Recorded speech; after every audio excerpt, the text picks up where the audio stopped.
This is Life is Leet, episode 6 for Saturday, February 22, 2014.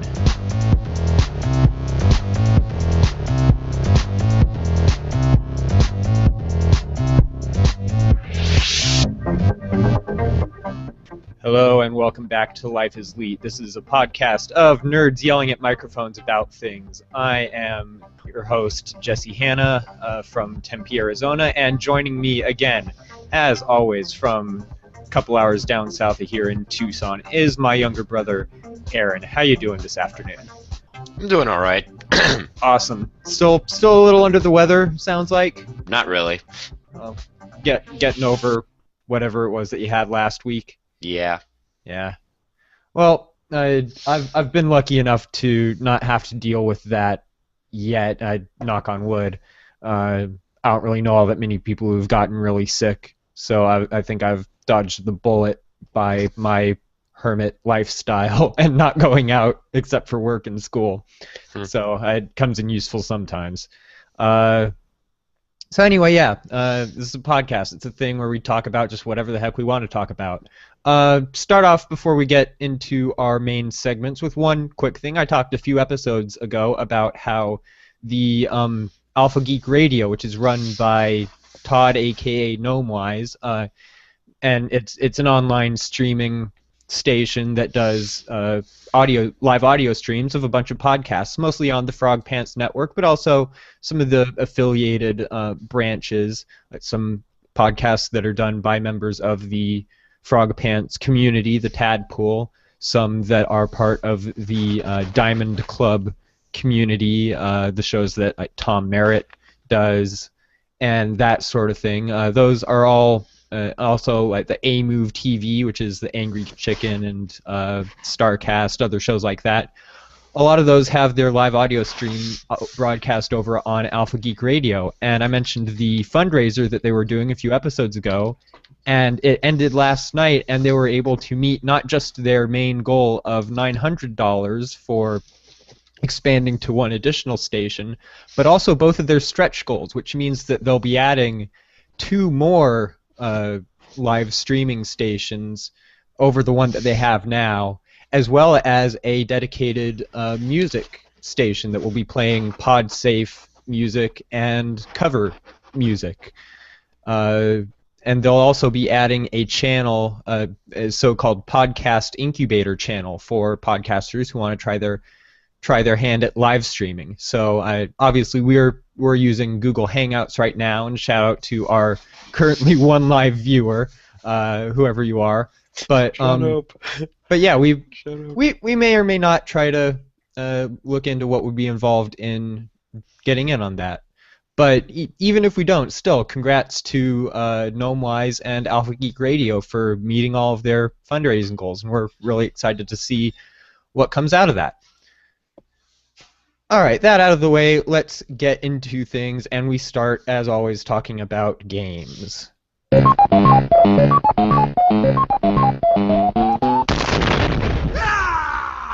Oh yeah, we have bumpers now. We have segment bumpers now because I had the day off on Monday for President's Day and had nothing else to do, so I sat down and made some segment bumpers. You'll hear those throughout the episode. And so obviously, yeah, we start with games and talking about what we're playing. I've mostly been I put a little bit more time into Final Fantasy 13 this week, but mostly what I've been playing is Bravely Default. I quote unquote finished the demo, which is I unlocked all of the bonuses that can then get passed on to the full version of the game. And as far as the demo versus the full version, one of the articles by Tycho of Penny Arcade, the writer of the Penny Arcade webcomic, described it pretty well. The demo is just kind of a side story of the main game, but also as far as what you get from the side story versus what the experience of the full game is like. So we'll link to that in the show notes, and I recommend reading it.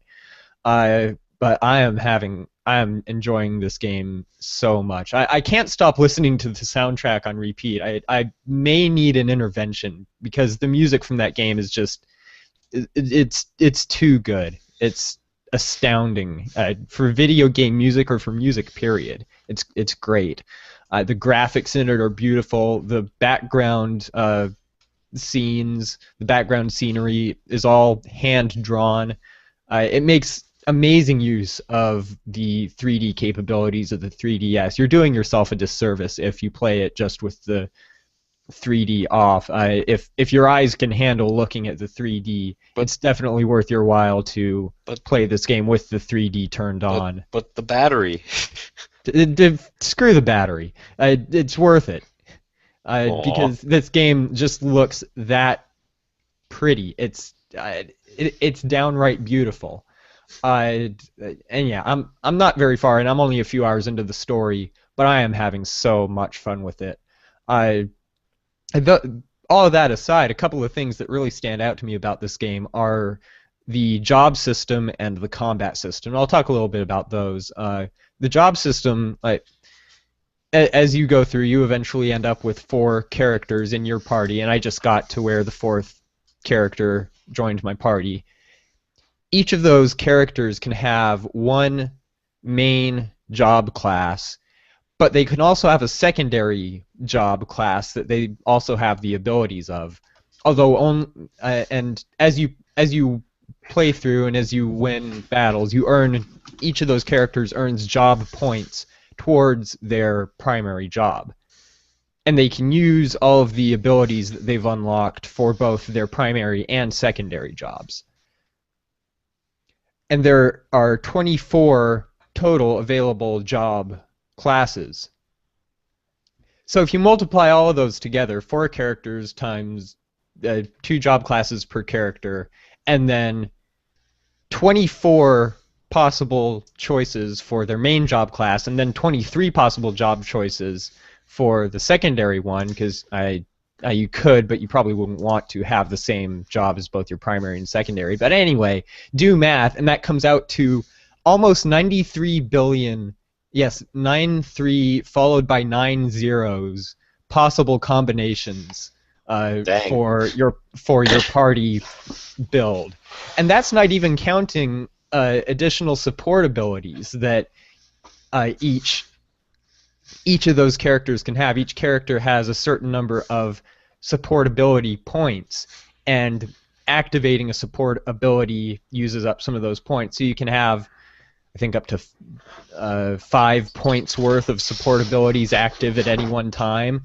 So there are practically countless possible party combinations in this game. So you can customize to your heart's content, and you'll probably not end up with the same exact party class makeup as anyone else playing this game. It's amazingly customizable. And then the combat system, the game's name is Bravely Default, and that comes from the combat system, where in each turn, each character can choose to either brave, which is spend brave points to perform an action, or they can default, which saves the brave point for that turn that they can then spend later. At the start of battle, all the characters start with 0 brave points. They gain 1 brave point per turn, and each action they perform in a turn spends brave points. A character can spend up to 4 brave points in a single turn, so the character can do up to 4 actions in a single turn. But they can only do an action if they started that turn with 0 or more brave points. So on the first turn, you can do a single action, and you go from 0 to -1, and then the next turn you're back at 0. Or you can default, and you can then have 1, and then you can do 2 actions on the next turn without having to skip another turn. Or you can just go on the first turn, do 4 actions, and you're at -3, and then you have to wait a few turns before you can do anything else. It's kind of confusing to explain. It's a lot better to actually experience it. And that is something that you do get to do with the demo. Is you get a pretty good feel for what the combat system is like in the demo of Bravely Default. So if I've completely lost you with trying to explain how Bravely Default's combat system works, go play it. Go play the demo and check that out, or watch a video of a demonstration of the battle system. There are videos on YouTube of that, I'm sure. Yeah, I've seen gameplay footage of Bravely Default, and the in the battle definitely looks like the best aspect of it, the battle system. The combat system is a lot of fun in this game.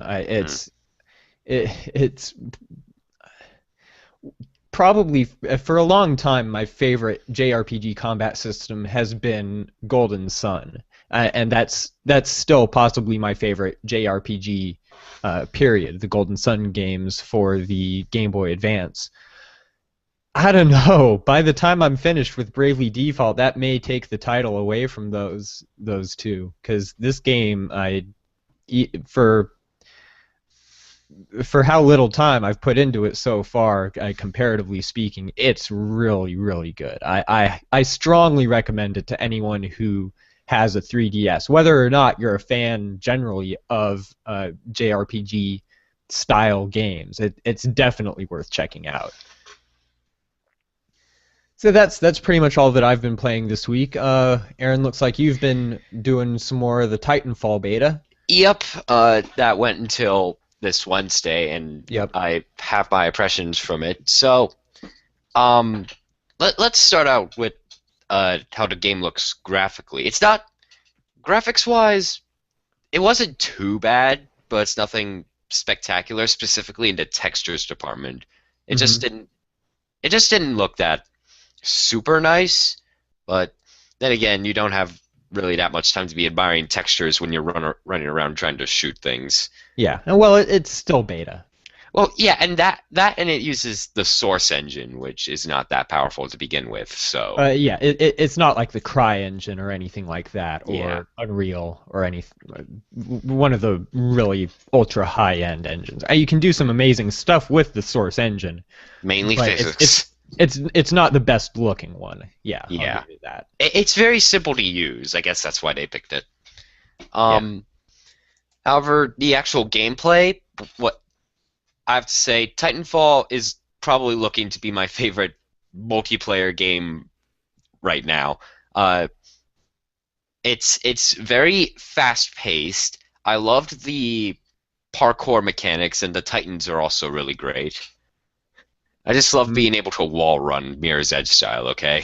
Oh, that sounds awesome. Wall running in a mech. Well, no, you can't wall run in mechs. Oh, that's lame. You can't do the parkour in mechs. You can only do that well, when you're actually anyway. on foot. Having that in a game that also has mechs is acceptable. I'll take it. There were 2 maps in the beta. One was generally more wide open. You could run around with your Titans, but the second was a lot more close quarters and encouraged you to do a lot of parkour stuff. Those were Fracture, the more wide open one, and Angel City, which is close quarters. And then there were 3 different. Presumably there will be more than 2 maps in the actual game. And then there were 3 different game types: Attrition, which is basically team deathmatch; Hardpoint, which is King of the Hill, but with multiple hills instead; and Last Titan Standing, which is a no respawn arena mode, which where everyone starts out in their Titans, and obviously if you die, you are dead. Can your Titan be destroyed without you dying? Yeah, it basically. Yeah, basically. So your Titan, so you can have your Titan be destroyed, but you can still be alive and in it, and it's just whoever's the last person standing. Well, yes. Okay. Question about the King of the Hill mode. Is it like where the hill moves around like the Crazy King mode in Halo or other shooters like that, or are there multiple static hills? There's multiple static hills. Okay.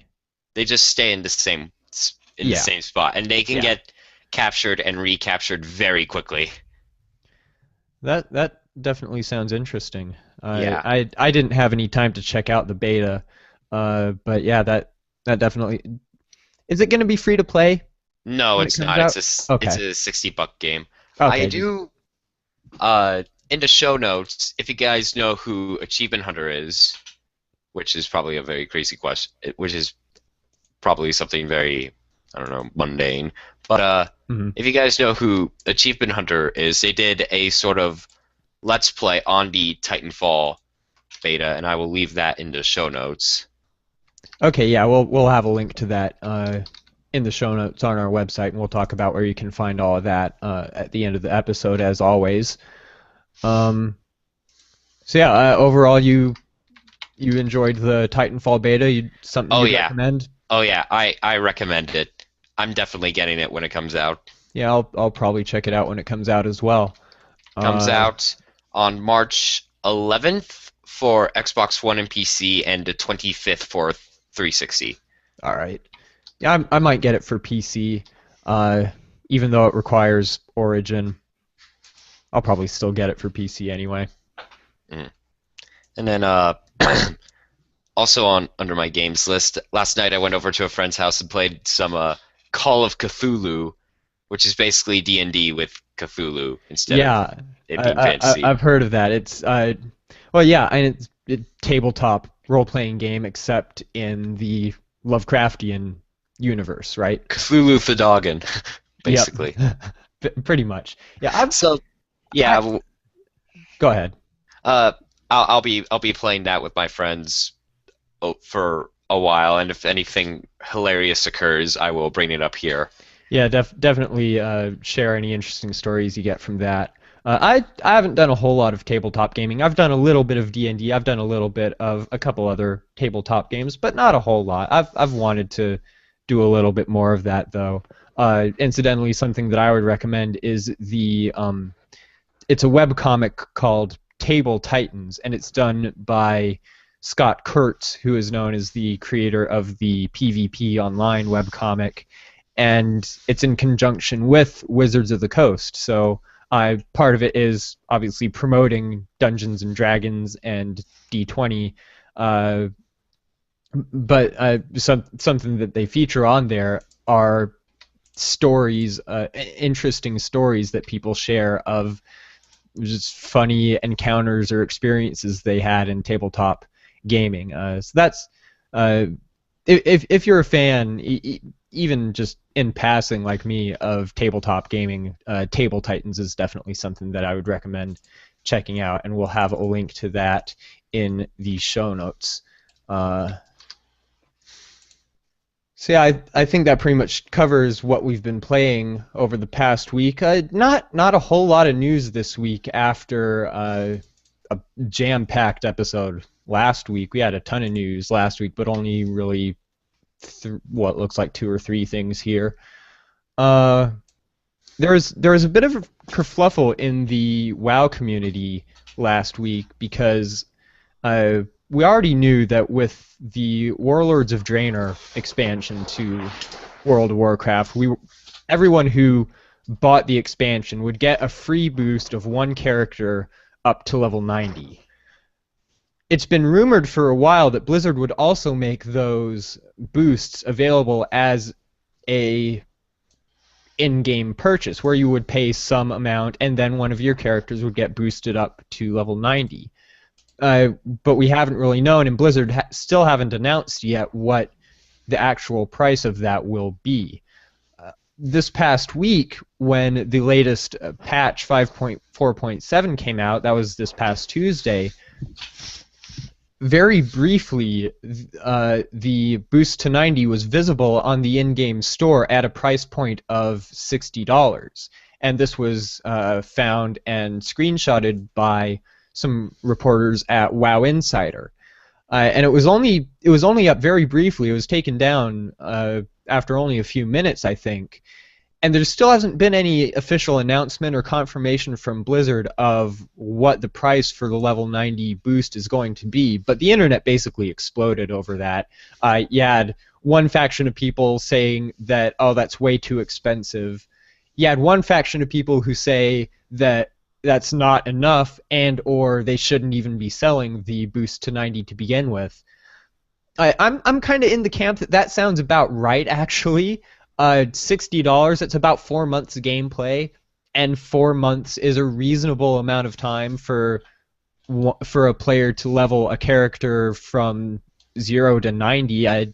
I would think so anyway.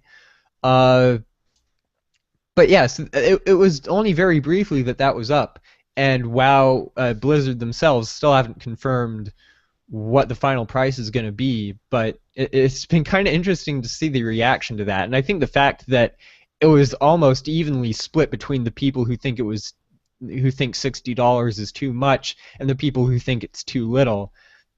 I think that's a pretty good indicator that they've probably got that about right. What do you think of it?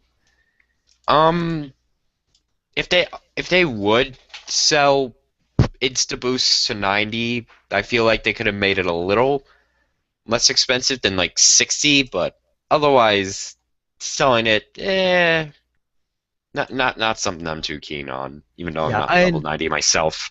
yeah, I've got 2 level 90s. I've got 20 characters besides that I'm still leveling. I'll use. I'm not gonna say. I'm not going to object to them on principle and say I'm not even going to use the free boost to 90 that I get with Warlords of Draenor. I'm going to use it. I may buy one, depending on what the price point is. I may buy one or two. If it's $60, I may just get the one. It's not like it's the sort of thing that I was already planning on spending however much it took to boost all of my characters up to 90. For me, part of the experience of WoW is going through all of the different zones and experiencing all of the different quest lines while leveling a character. So just bumping a character straight up to 90 would kind of defeat that for me. But if it's a character that I would be leveling along the exact same path that I've gone with several other characters already, then yeah, that's probably a character that I would consider getting a boost to 90 for. You can probably tell by the fact that I have something like 20 characters that I'm leveling. That's part of the fun for me, is just leveling characters in a bunch of different ways. But it's going to be interesting to see what they do ultimately price the boost to 90 at when they actually announce what the final price will be, and see how many people make use of that, how many people actually buy an additional boost to 90. So we'll have to wait and see on that. And we're still waiting for word on when the Warlords of Draenor beta is going to start. We're still waiting for an actual release date for it. I'd be surprised if we have to wait much longer than a couple more weeks to find all that out. My guess is that sometime during March is when we'll find out when the beta is coming and possibly what the release date for Warlords of Draenor will be. So yeah, we'll just have to wait and see on that. Do you want to? You've got a bit of SSB4 news in here. You want to talk about that? Yeah, it was confirmed just yesterday, I believe, that Diddy Kong, who appeared in Super Smash Bros. Brawl, will be appearing in Super Smash Bros. 4. Probably this reveal coincided with the release of the upcoming Donkey Kong Country Tropical Freeze, which I've been hearing is getting pretty good reviews. Mm-hmm. I haven't heard much about that. I haven't been paying a whole lot of attention, but what do you know about that game? Have you looked into it much? Not a whole lot. I still need to finish the first one, admittedly, but... Well, yeah. But I'll definitely play that when I actually get it. Yeah, I'll definitely play the Tropical Freeze when it comes out.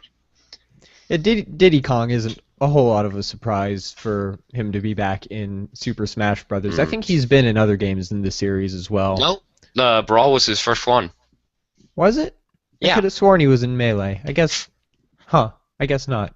I've actually played Brawl. I know a lot of this stuff. Well, no, I have too. I just couldn't remember whether or not he had been in games previous to that. Okay, well.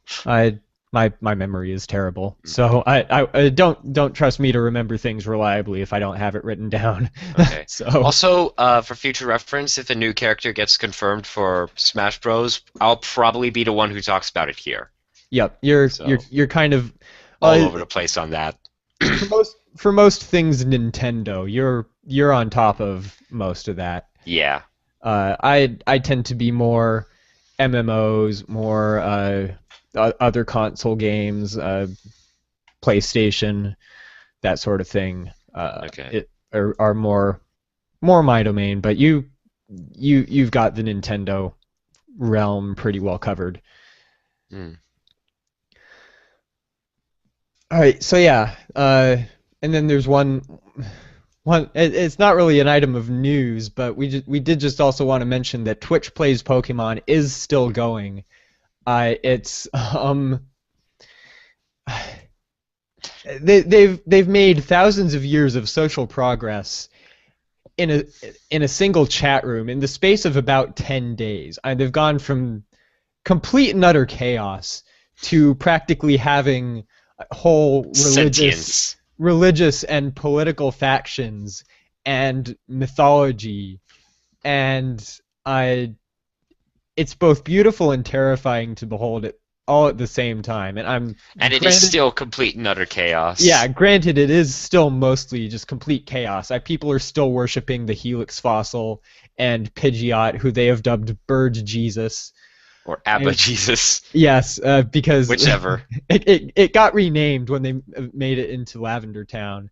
They somehow made it to the name, the nickname Raider, and renamed Pidgeot. So yeah, that's a thing. They somehow managed. It boggles my mind, and they had to use the democracy mode, which people in the chat vote over a 20-second span what button or sequence of buttons to push. And doing that, they were actually able to make it through the Safari Zone and get Surf. Somehow they made it through Silphco. They got Lapras and taught it Surf. In the Safari Zone, they captured a Venomoth, which they nicknamed some string of A's, T's, and V's, and it's been nicknamed the All-Terrain Venomoth. You can't watch it for long stretches at a time, I've found. You kind of have to pop in The stupidity is too much. You kind of have to pop in every now and again to just check what progress they've made since last time you looked. And there is a website. If you go to bit.ly/pokeprogress, that's POKE progress. There's a website with a Google Doc embedded that has progress and milestones and what their current objective is. So that's a good way to keep track of how they're doing. It's a fascinating social experiment, and it's actually gotten some coverage on some mainstream tech websites. There have been a couple of articles about. There was an article on a tech news and analysis website called Recode, and it's getting some attention. And they're pretty consistently, just about every time I've gone, there have been at least 60,000 or so viewers. See, that's still a thing. It's still going, and it's still just as incomprehensible as ever. It's the fan art for this is just weird. Oh yeah, and there's a whole subreddit now. Twitch Plays Pokemon on Reddit, and the amount of fan art and everything that has sprung out of this is fascinating. There's some pretty hilarious fan art, fan comics that have been made depicting what it must be like for NPCs to watch the player character run around seemingly at random, taking actions that make no sense otherwise. There was even an XKCD about it this past week. Yeah, I saw that one. It's taken on a whole life of its own. It's weird. It's the internet at its quote unquote finest. I put that in quotes because I can't really think of a better word. Even though I don't know if finest is really the right way. It really carries the right connotation. It's weird. It's the internet encapsulated in one thing. I take that for whatever you will, because I can't think of any better way to explain it. So let's just move on. Let's enough talking about games. Let's move on to anime. Bankai!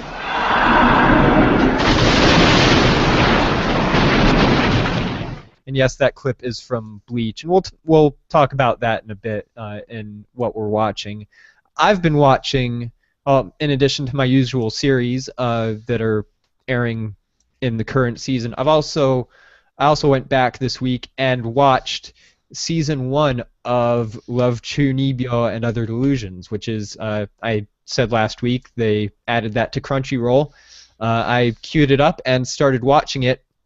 And then about 3 days later, I had finished it because I just got sucked in. It took a few episodes for me to figure out what was going on with it, and I've been watching season 2 in the current anime season, and had never really had much of an idea of what was going on because I had jumped in right in the middle. But now that I've gone back and watched all of season 1, and now that I know what's going on, it's definitely one of the recent series that I've enjoyed the most. Season 1, I'd say, was better than season 2 has been so far. It's part of it is it's your standard high school romantic comedy, but it's also got a really good, a really interesting plot behind it with some cliches, and obviously a little bit of a cliche ending. But it's executed really well, and it's definitely a series that I would recommend going back and watching. Watching it out of order, half of season 2 and then going back and watching season 1 had me a little bit turned around, which is why I think it took me a few episodes of season 1 to really kind of get it all sorted out. But once I got over that, I definitely really enjoyed watching season 1. I think I rated it a 9 out of 10 on my anime list. So yeah, it's definitely one of my favorite recent series, and I would definitely recommend, if you haven't seen any of either season, I would recommend going back, watching season 1, and then starting on season 2. So yeah, that's Love Chunibyo and Other Delusions. And I've also been watching, at the recommendation of a couple friends of mine, a slice of life series called Non Non Biori, and it's your typical slice of life series where not a whole lot happens. It's just each episode is just the random day-to-day goings on. In this case, it takes place in a very rural area of Japan where one of the main characters just moved there from Tokyo, and their entire school is just 5 students. And yeah, so that's not much of a school then. Yeah, talk about rural, and the pace of it definitely matches the pace of life that you would expect in that part of a country. It's glacial. There are long scenes of just scenery and in between scenes of just not a whole lot going on. It's beautifully animated, and I'm not complaining about the scenery because it's very excellently drawn. But if you have a slow metabolism, don't watch this series because your heart may just slow to a complete stop as a result. And it's also a ridiculously sweet. It's Diabetes. inducing sweet. Wilford Brimley, also known as the guy who says Diabetes. he wouldn't be able to watch this series. It would actually kill him to watch Non Non Biori. But for because diabetes. Because Diabetes. I'm never gonna get enough of playing that. We'll try not to overuse it. But yeah, now that I've got a soundboard, clip. Now that I've got a soundboard, I can do things like that. I can pull that out whenever I want now. But despite it being diabetes-inducing sweet, despite the glacial pace, I'm still really enjoying it. It's a very good series, and if you like slice of life series like Lucky Star, like Yuyushiki. It's definitely a series that I would recommend. It's a really good one. So that's Non Biori. And those are pretty much what I've been watching over the past week. Now, Aaron, I finally got you to sit down and watch at least the first episode of Bleach. I ended up watching the first 9 or 10.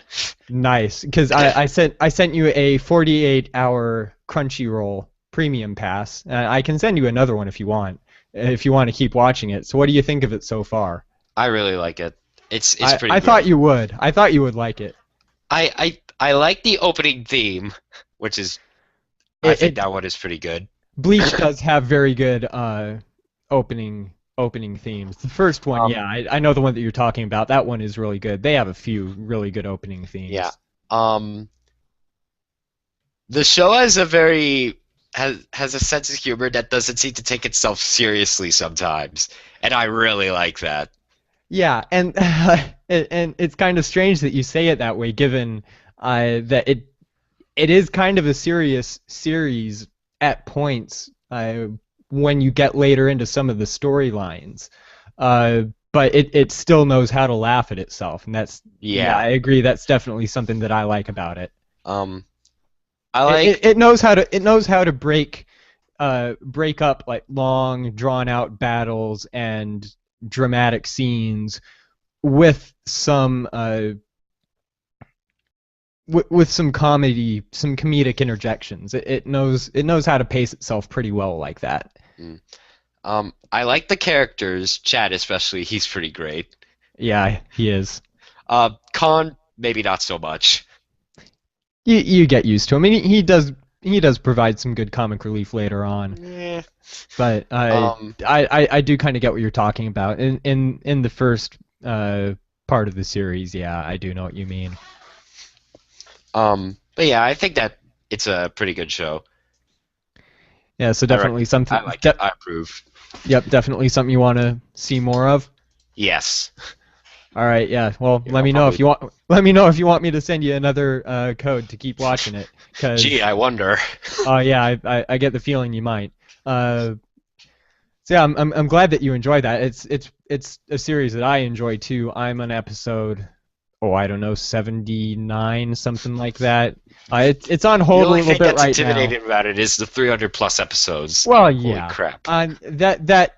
Although that is broken up into several distinct story arcs. Of what I've seen so far, the first story arc, which I don't remember exactly when it starts, but you might be getting kind of close to the start of it. The Soul Society story arc is also widely regarded as one of the best, if not the best story arc in the entire series. So I think you'll enjoy that. So don't be too intimidated by the fact that it's over 300 episodes, and at least it's ended. The manga is still ongoing, but at least the anime of it is ended. Unlike One Piece, which is got to be on something like 700 episodes by now. Jeez. Which I don't even know how long it's going. Or Naruto, which is on its second entire series and who knows how many episodes.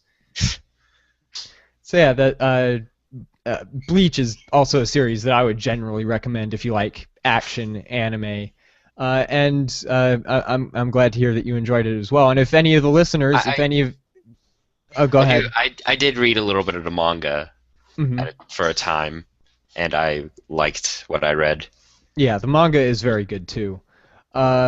So yeah, and if any of you listeners still want to send us suggestions for anime to watch or manga to read that you think we would enjoy, or that you just want to hear us talk about, you can go ahead and send those to podcast@lifeisleet.com. We're still completely open to any recommendations that y'all might have for us. Just one bit of anime news this week, actually manga news, and it's that there is going to be a omnibus edition of the Attack on Titan manga. That's going to be released in a few months in May. It's called Attack on Titan Colossal Edition. It's going to have the first 5 volumes of the manga, which comes out to about 1,000 pages. So it's going to be a hefty tome. And it's going to be printed on high quality paper at about 7 by 10.5 inches. So it's nice, large print, high quality paper. It's definitely a long-term, keep it on your bookshelf kind of thing. And it's going to come out, like I said, on May 27th, and it's going to be $60. So that's kind of a lot. That's more than you would spend buying just the 5 volumes of the manga on their own. But if I've been meaning to read the Attack on Titan manga. I've heard a lot of people say really good things about it. So if you're a fan of it, that may be something that's worth it to you to get a good get a copy of that'll last you for a good long while. Yeah, I think I may buy that if I have the money by then, and if it's still around. Definitely sounds very interesting. I've mostly been buying my manga digitally lately on the Viz manga app for iOS. But I know that Attack on Titan is also available digitally for Kindle if you have either a Kindle device or if you have the Kindle app on a iOS or Android tablet. So there are ways to get it, and if I were to read it, that might be how I'd get it. But that volume definitely sounds like the sort of thing that a collector or a good fan of the manga, a big fan of the manga, would really enjoy. So that's something to check out if that applies to you. I think we are ready to move on now to our last segment, which is one more thing. With all apologies to the voice actor for Uncle from Jackie Chan Adventures. Yes, and these show bumpers, is beautiful. That show is beautiful. Just saying. It is. These bumpers aren't permanent. It's like I said, it's just stuff that I threw together when I had a day off this past week. Hey, if you want to make your own bumpers, feel free to send them in and we'll check them out. Please. Anyway, our one more thing this week is it's a little project called Pokémon Reorchestrated, and what it is orchestral arrangements of music from the Pokemon games. Oh, dang. That have been rearranged and then performed by and recorded by an actual live symphony. And they just recently came out with a new album called Double Team, which has 12 tracks on it in total, 2 from each generation of the games. And it's truly great. It's gorgeous music, great arrangements. I should have, but I didn't prepare any clips from it. Let me see if I can do that just on the fly here real quick. We're doing this live. Yeah, we're doing this live, people. Bear with us. Oh, where is it? This is thrilling radio, I know. Why can I not find it? Oh, that's because iTunes Match is updating. It's the dangers of doing this on a computer that's not my main computer. But it has on the Double Team album. It has the Pallet Town music and the trainer battle music from Generation 1, which is some really iconic music from the series. And it also has Ecruteak City, Aqua and Magma, which is the battle music from Ruby and Sapphire. It has the N Suite. It has a couple of tracks from X and Y. It's great music, and Double Team is a great album. Let me see if I can play a little bit of one of these tracks for you here. Hang on. Give me just a minute. This is going really well. And in the meantime... Okay, almost. Wait for it. There we go. Okay, here we go.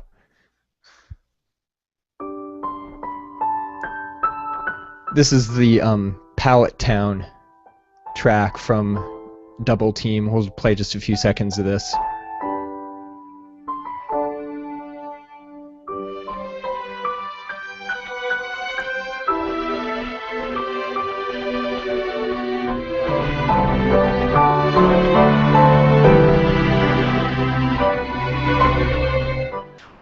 So yeah, I'll stop it there. But that's the sort of stuff that's on that entire album. It's really great to listen to, and if you have a soft nostalgic spot for the music from especially the first couple of generations of those games, it's definitely worth checking out. They also released an album a little while back called what is it? Kanto Symphony, which is all music from the first generation of games. It's a lot more music. It's 35 tracks, whereas Double Team only has 12. All from the first generation, like I said, and it's also really good if you like the original Pokemon games and want to hear a new take on the music from them. Those are both definitely things that I would recommend checking out. And we've also got a bonus one more thing this week. There is a movie coming out called Free to Play, and it's a feature-length documentary following a few competitors from different parts of the world as they and their teams prepare to take part in the first Dota 2 international tournament. And of course, the trailer that we link is hosted by none other than Valve. Oh yeah, I think this was produced by Valve. I'm not entirely sure, but a lot of what it covers is some of the challenges that the people who are professional gamers face, as far as like the stigma of the stereotypical you're playing too many video games, and the idea that professional gaming isn't viable for someone to make a living off of, and it follows the three players that are featured as they prepare for this tournament, which has a $1 million prize. And the trailer is definitely very interesting. We'll have a link to it in the show notes, and it's probably something that I'll check out once that becomes available. So yeah, that's. Take a look at this trailer right now. It looks interesting. Oh yeah, it is. It's really interesting, and obviously it culminates in the final tournament. I'm not that much of a MOBA player personally, but that definitely sounds like the sort of thing that, or this movie sounds like the sort of thing that would be really interesting, because I've been kind of fascinated by the professional gaming scene. It's something that I could never do myself, but this documentary definitely looks like something worth checking out. So we will have a link to that in the show notes. That's pretty much going to do it for this episode. You can find our show notes. You can find links to download the MP3 of this and all our other episodes. You can find links to our Facebook, Twitter, Google Plus pages, links to subscribe to us via iTunes or all RSS. That is all at lifeisleet.com. If you want to follow us on Facebook, you can go to facebook.com/lifeisleet. On Twitter, we're at twitter.com/lifeisleet. Google Plus, we're at plus.google.com/lifeisleetpodcast. And then you can just search for us on iTunes if you want to subscribe to us directly through there. If you have any feedback, any comments, suggestions, audio attachments, any of that sort of thing, you can send all of that to podcast@lifeisleet.com, and we will definitely check it out and try to write back to you.